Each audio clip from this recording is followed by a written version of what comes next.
welcome to the sixth episode of the Life Around the World podcast. I'm so happy to have you here. I hope you enjoyed the last few episodes. Today we have a new guest, of course. It's going to be an interesting conversation because we're going to talk about Sudan mainly, but not only. So welcome, Tahir. Hi, how are you, Katrina? I'm Nice to meet you fine. again. Thank you for coming. You've been living in Italy for a while, Yes, right? How many? this September 27th, it will be 5 years. But you're from Sudan. Yes, I am. Yes, I am. But I also, am. yeah. I was born in Yemen, actually. Okay. My parents were teachers working there in Yemen. I think there was a UNICEF program for teachers to be asked to work in Yemen from different countries from around the world. Yemen after post-war. They asked some teachers to come from Egypt, Sudan, other countries as well, Syria as well, to work in Yemen for a certain amount of time, and then my parents worked there for a few years before going back to Sudan. Specifically, they spent 13 years working in Egypt, in Yemen. Okay. So before how going old back to were Sudan. you when you moved back? I went back when I was 9, 10, something like that, between 9 and 10. How was moving from Yemen to Sudan? Well, that's At that age, it's you know? it's always a tricky question for me because that has been my rhythm in life for a very long time. I was always the different kid. Okay. When I was in Yemen, I was the only Sudanese brown kid in school. When I went back to Sudan, I was the one who has a different accent from the others.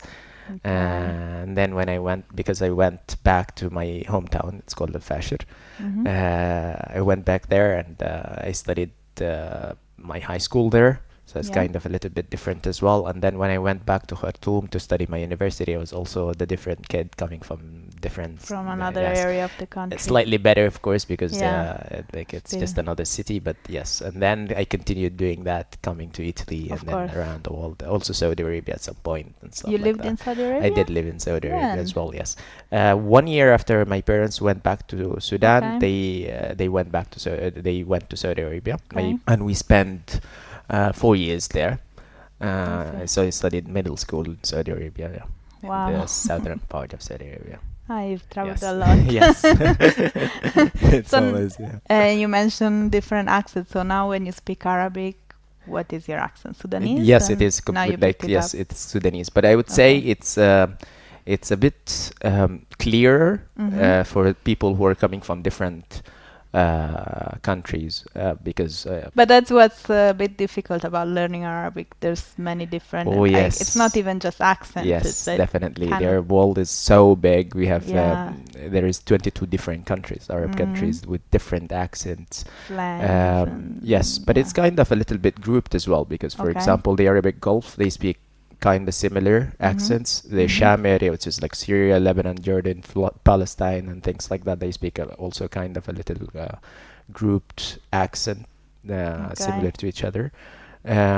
Egypt and Sudan, maybe they're a little bit similar, although Sudanese is a little bit different than Egyptian.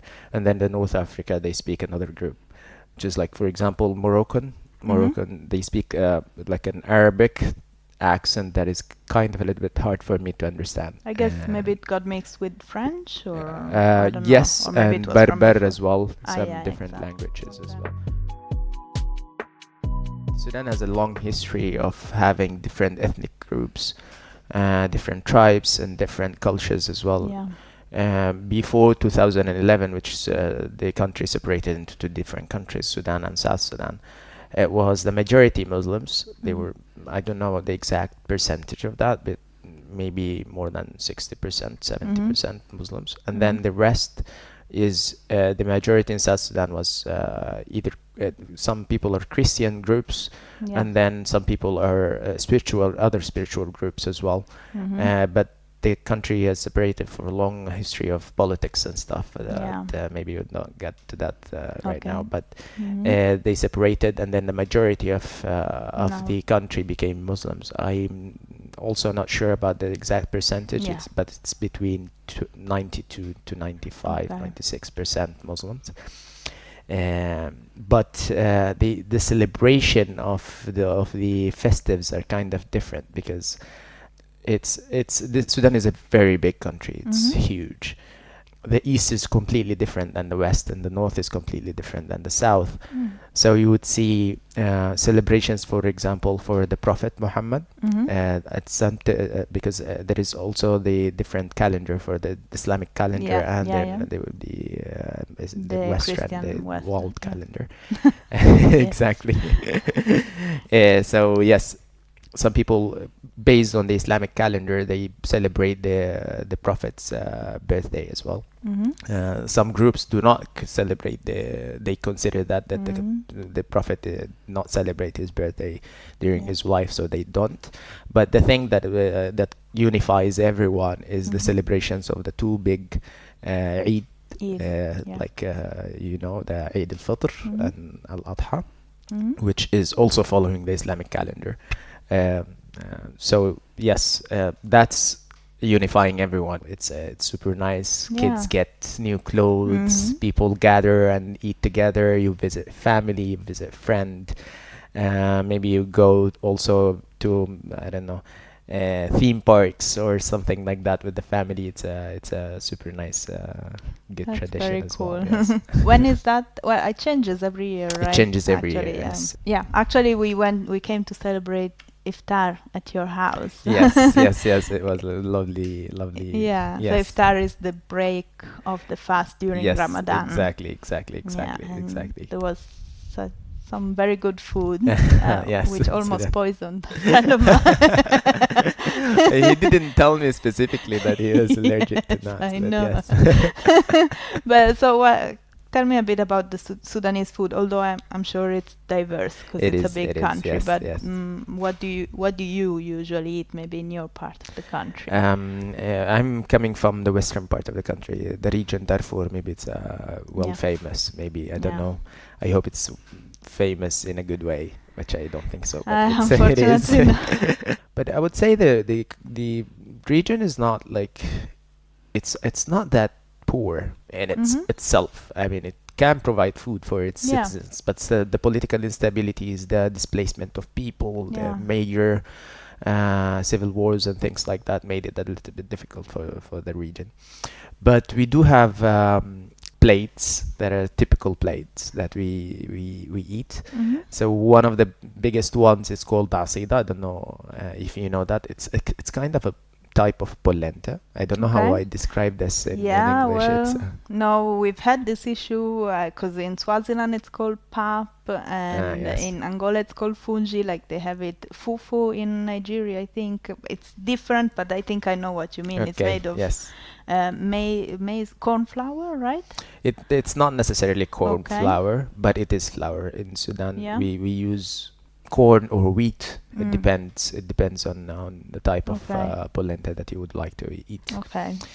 So this is the base, which we eat as like the main source of carbohydrates, and we eat that with different sauces that we call them mulah for us. And then this changes a lot, the mulahs, because I think this is the main favorite. It's like pasta with everything else in Italy. So you eat either tegaliya, for example, sharmut, or things like that. This word is kind of a little bit different. Tegaliya is it's dried meat. So they cut the meat in a very in stripes way, and they let it to dry, and then they smash it to become a little bit flourish, and then they add sauce to it. So they add okra. I don't know if you know the okra, dried okra as well, and then they add the sauces, the spices to it. It becomes a little bit thicky, a sauce, and then they surround the polenta with it. It's no, let's not call it polenta. How do you call it? Asida. We call it asida. Yes. I told you have a very good pronunciation, if I ever correct. Okay, sounds very tasty. It is, and then it changes, of course, if you have different types of mulah, which is the sauce. And this is just one plate. We have other plates. We have another type of the carbohydrate source that we call kisra, which is closer to the injera. in the the Ethiopian thing, the Ethiopian one, but it's lighter. It's not that thick. Okay.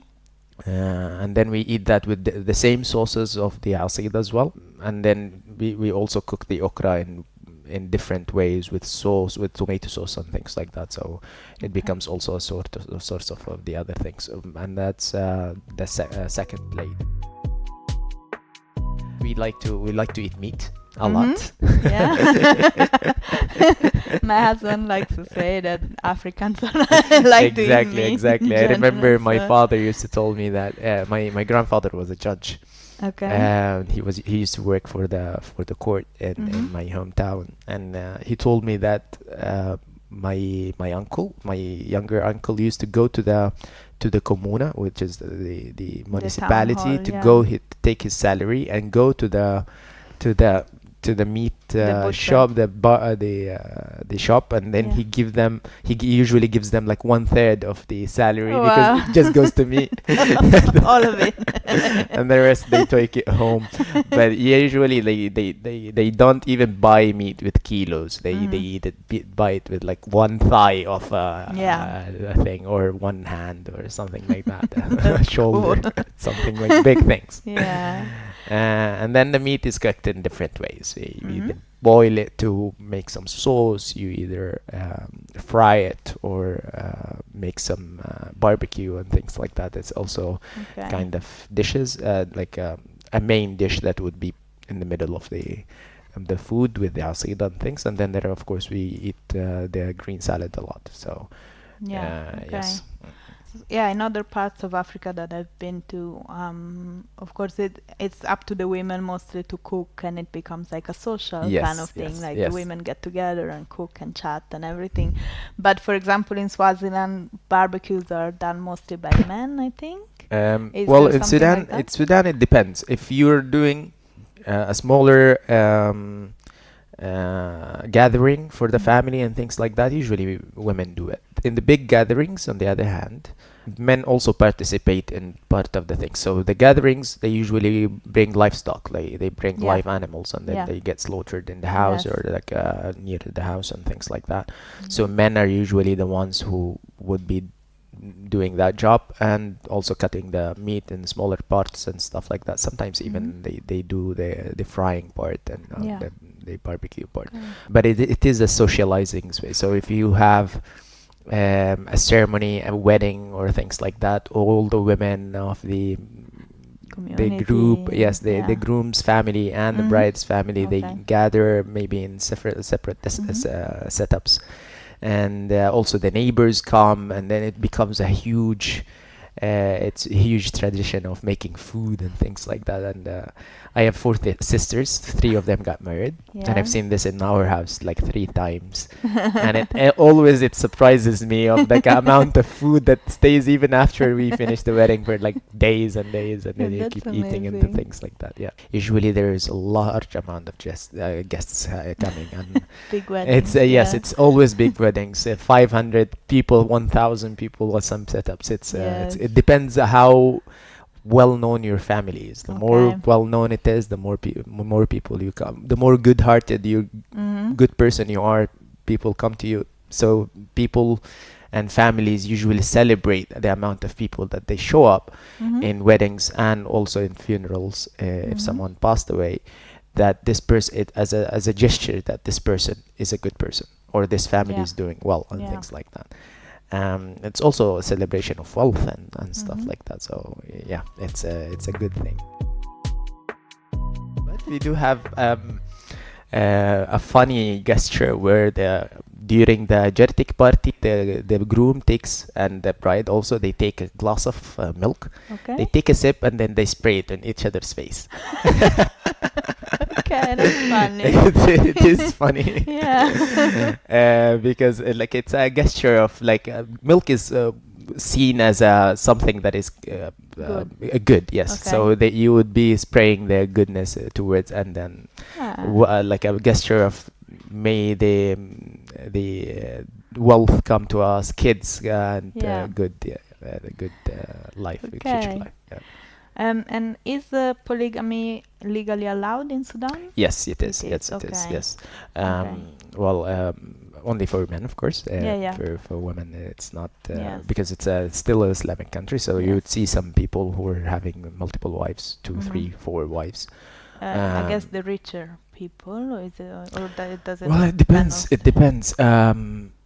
Of course, if you can't maintain 2 wives, maybe they have their own children as well. Yeah. Every wife would have their own children. It would be harder for you to maintain the family. Yeah.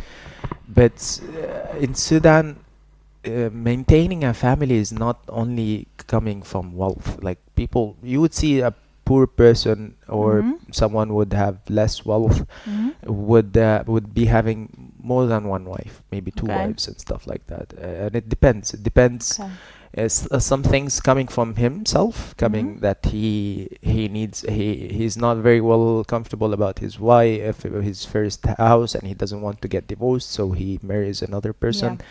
Or simply celebration of wealth and stuff like that. And sometimes it's also for communal reasons. There is someone who's a widow, for example, and he would like to maintain the kids of that family, that they get married and things like that. And also, yes, well, the hierarchy of the tribe as well. So maybe the chief of the tribe, the president of the tribe, I don't know how to translate that to English, but would have more kids that they would support him in his political duties and things like that. And people in the countryside and things like that would be celebrating the amount of kids that they have, because they do help in the farms and things like that with them. So it's always good to have more children in the culture than less children, of course. Yeah. Okay, I can see.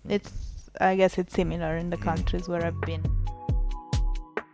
I mean, we mentioned it earlier. Sudan used to be a bigger country, and now it's divided between Sudan and South Sudan. And South Sudan is mostly Christian now, right? Yes, I would say so. I don't know if there is like an official number of Christians in Sudan, or official percentage, but as far as I know, there is a large amount of Christians there, Catholic mainly. But also there are so many spiritual things, tribal-based beliefs and stuff like that.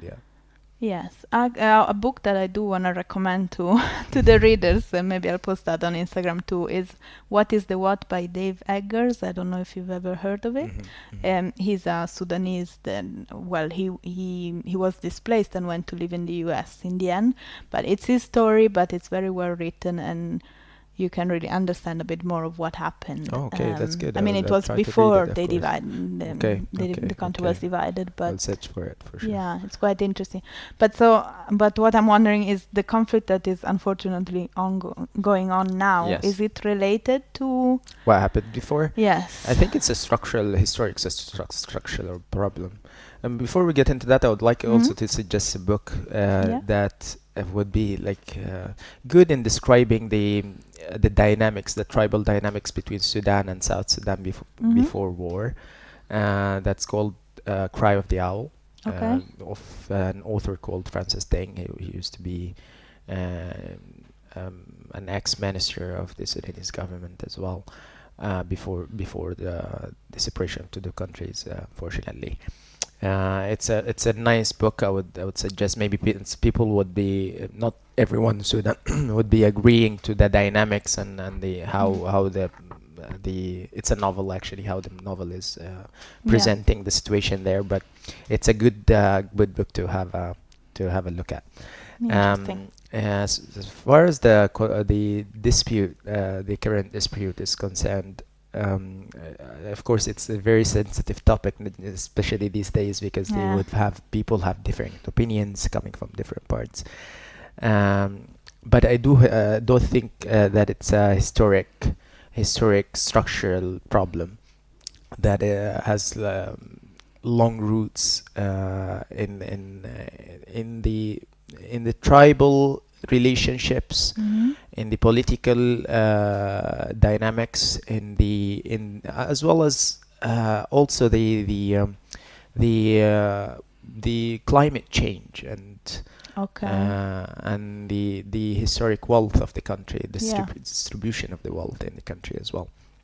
So before, let me start by saying that the post-independence from the from the British Empire at that time, Sudan was in 1955, the end of the year, they decided in the parliament to get independence from the UK. It was kind of a little bit peaceful compared to other countries in Africa, but it was harder for what they call them in Sudan now, the elites, to form a new strategy for the whole country, to be a unifying strategy for the whole country. Because most of the people who were kind of enabled in the country were the tribes that had relationships with the conqueror at that time. Okay. So they used to have historic wealth compiled. Yeah. They used to have more access to education, more access to resources, and things like that. So some people were not happy about the distribution of the wealth. Some people were not happy about the concentration of the political capital in certain families, in certain tribes, and things like that. And then, of course, the religion comes in the picture, where most of the northern part of the country is Muslim majority, and the people from the south were not very happy that most of the concentration of wealth and political capital is actually in Khartoum right now, which is very far away and not representing the southern communities, of course. Yeah.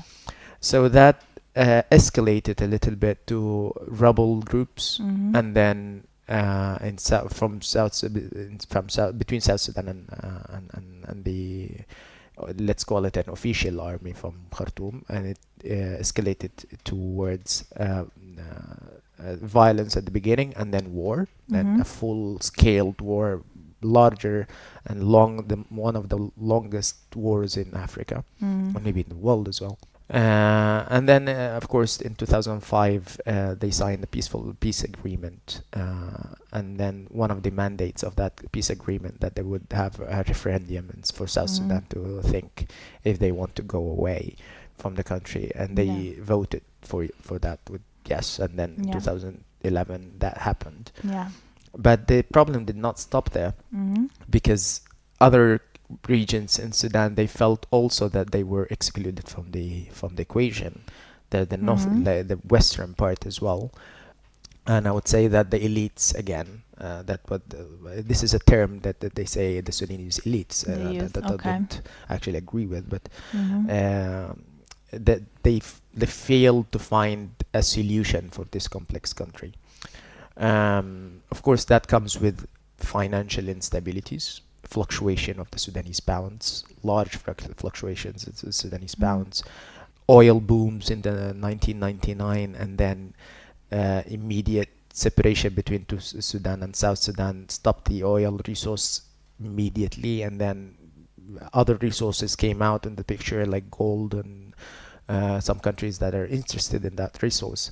So it's just a big mess that is happening, and right now, till now, and that in 2018 people were kind of fed up of all of these problems, and the Islamists that were ruling the country the way that they used to see that it was mostly fit. So they went out in the street and they did a revolution against the ruling party at that time, and they toppled the government. And then after that, I don't want to get into too much details, but another government was appointed that was kind of a little bit representing the people who were going out in the streets and stuff like that, but maybe not fully representing the people. Maybe there was more to be described as a white collar government that's not representing all the country, but so people. Even the people who were kind of from the professional associations and the people who were the students and the educated part of the citizens they didn't think that it was the best, but they didn't want to topple it. but they were forced with another coup in 2021 that ended the government, and another military group came into the picture. Very complicated formula inside it, and then another paramilitia group that was formed by the former president to protect his own self. So they started fighting again, and that's where we are. Of course, now we're in this phase. So many people are displaced, and so many people died again. I mean, politics is messy almost everywhere. Of course.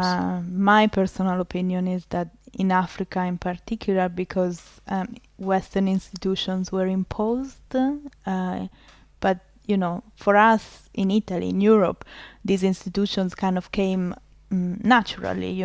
We are the ones who created them, but African institutions, they were not meant to be like that, they were kind of imposed through colonization. So it makes everything much more difficult. Yes, exactly. That's my opinion. But exactly. And it's very hard to figure out how to proceed with this solution. Yeah. Because the lack of fund for the think tanks and the educational institutions, the investment in the educational system and the people involved there with different interests, it's very hard to develop African solutions. Although I think that's the key way to proceed with it. But I don't know how people would do that. Maybe I'm reading a lot in this sense, and I honestly don't know how things will go. We tend to think Arab equals Muslim, and equals actually Middle Eastern. We don't even think about Africa often. I mean, here in Italy, North Africa, okay, but actually there's so many different intersections of these identities, there are, of course, Arab Christians, there are Black Muslims, there are African Arabs, yes. It's not so black and white. Yes, of course. It's in Sudan's case, it's very special case actually in that part of the geographical geopolitical context in general, because it's in the intersection between Africa and the Middle East, the Arab countries, and it's so close, but it's far away from the central Middle Eastern things. But it's absolutely not black and white. There are so many Arab tribal groups in Sudan, and there are so many African. I don't know how to call it Africa, because Africa is very big and different as well. But I would say less Arabs, Arab tribal groups. And they have so many different local languages as well. I don't know about the numbers as well, but there are more than 100 ethnic groups in Sudan. There are more than 80 tribal tongues, local languages, and things like that. So it's very hard to unify these people, or put some stereotype or some people that are being that. Yes. I understand. It makes things complicated, but at the same time, it makes it such a fascinating country. Exactly, yes. Really, it deserves to be better known. I think I say this about almost every country, but they really I mean, that's why I started the podcast. I really think every country needs to. We need to learn more about them. Yes, exactly. So, but anyway, which differences did you find between? So let's start with the Arab countries that you lived in. What were the? I know you were a kid, so of course you had different views. But what were the differences that stroke you the most? Yemen and Saudi Arabia are kind of similar. I would say to a certain extent, yes. To a certain extent, they have closer accents. Maybe the same characteristics of the society that is very generous, very welcoming, very open. Societies, they marry from different tribes. They do. It's As far as I understand, Yeah, of of course, course, of course. I was a kid that back then. I have Yes. limited knowledge on that Yeah. society. It's generosity is definitely there. Mhm. But I would say that there is this also. I don't want to call it bitterness. It's kind of a little bit. Okay, we're Arabs. There are some people that are not Arabs. We're more Arabs, so we're proud. There are Yeah. people who are less Arabs, so we're more proud to give respect to them. Or there are people who are not Arabs at all. Yeah. Well, that's another thing. Yes. Which to some point it's useful at some Mhm. point that it see people who are proud of their culture and everything. Yeah. But sometimes it's also kind of prejudice to the others. Yeah, of course. It's good. Mhm. I've been there. I love that. Sometimes I even get proud of being okay. I also depend I feel part of this culture that I Yes. am proud of being Arab Yeah. Muslim. Sorry, excuse me. Mhm. And I'm proud to be having an open house for the guests to come and Mhm. things like that. But also at the same time, I don't feel fully Arab. Mhm. Sudan, on the other hand, is different. Mhm. It has more African influence, different way of looking at the religion as well. More the cultural aspect also influences the religion and the Okay. way you look at the religion. Yeah. Of course, if you speak different language, if you have different idioms, if you have Mhm. different geographical landscape, of course your way of mind, the way that you describe and presume stuff is different than the person who's coming from different part of the world. So I do think and I do believe that I feel more attached and more I feel the more identity in Sudan Mhm. and also the western part of Sudan in a specific way. Although there is also similarities between Sudan and Saudi Arabia and Yemen as well. Generosity is always there, for example. I've noticed Of that. I course. mean, Exactly. Generosity is always there. Uh-huh. People smiling is always there. Mhm. I think there are characteristics of the Sudanese society as well that is perceived by other Arabs as well that are they're kind and smiley and chill and things like that. And then how was coming to Italy? Yes, that's another chapter of my life that was Yeah. completely different than anything that I've lived can in imagine. and among before.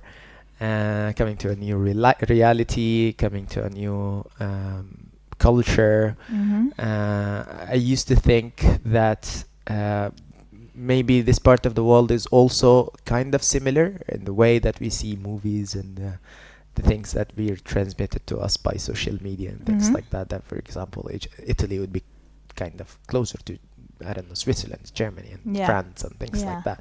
So they all must have the Uh-huh. same mentality and things like that. And then you come here and you discover that it's completely different. Different. Like even in Italy itself, Mhm. people in the West think different than the people in the East, and people in the North think different Mhm. than the people in the South, and things like that. So That's true. it was a very nice journey for me to learn a lot about the culture, the food, and the food here is completely different, of course. Of course.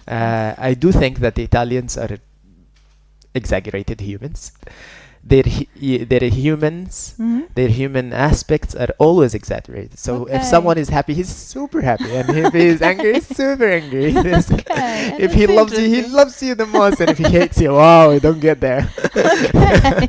That's very So I interesting. love that. I love the Uh-huh. music as well. I love the music here. Italian It's music? the Italian music. It's always Okay. super nice and. And we went to Paris together Yes, we did. recently. We How did, was that yes. for you? Not as I used to hear from the stories actually. Okay. The recent stories say that Parisians are kind of they don't interact with you in English. Mhm. It's not. I don't know. They're not.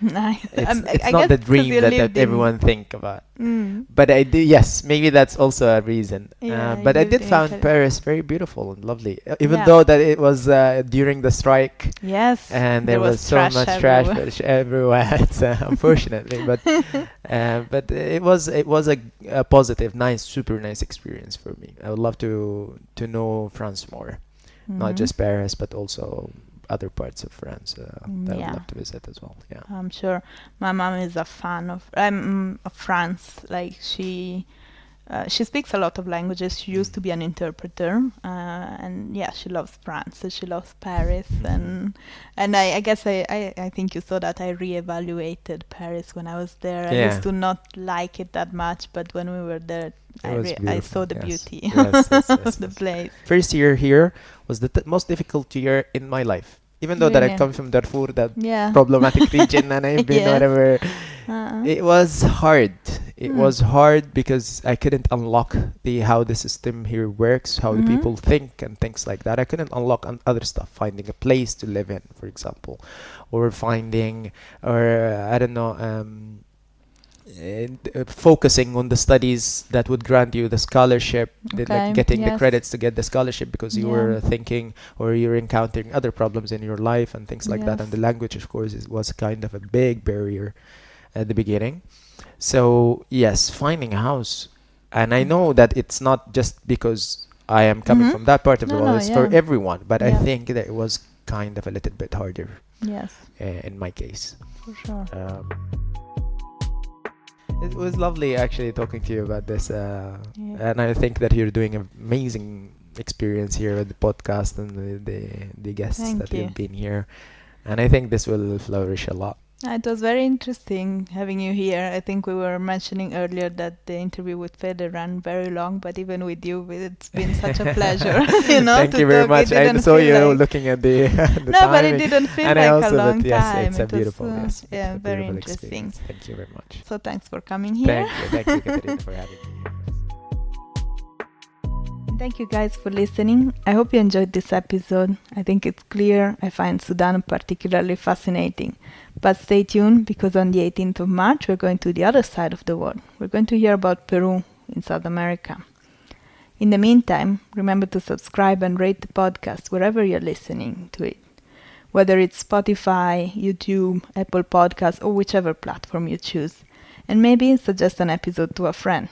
Remember also you can get in touch with me on Instagram. Just type @lifearoundtheworldpodcast, or you can send me an email at lifearoundtheworldpodcast@gmail.com. So stay tuned. Bye bye.